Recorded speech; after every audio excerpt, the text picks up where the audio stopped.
حضرت سلمہ رضی اللہ تعالی عنہا فرماتی ہیں،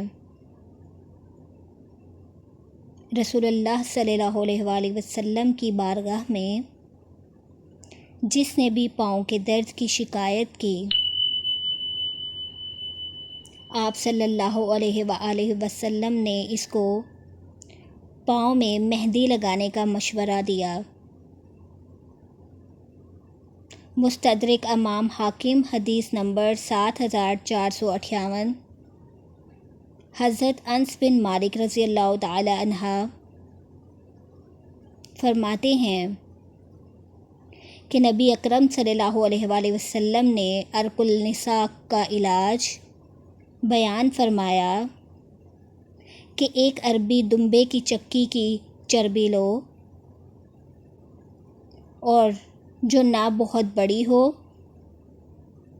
نہ بہت چھوٹی ہو، اس کو پگھلاؤ، پھر اس کے 3 حصے کر لو، مریض کو روزانہ ایک حصہ نہار منہ پلاؤ۔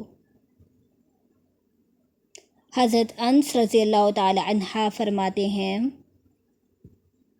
میں نے 300 لوگوں کو یہ نسخہ بتایا، سب کو اللہ تعالیٰ نے شفا دے دی۔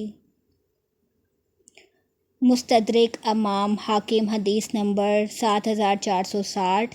حضرت عبداللہ بن مسعود رضی اللہ تعالی عنہ فرماتے ہیں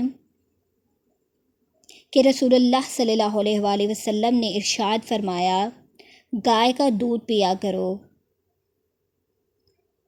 ان کا گھی بھی کھایا کرو،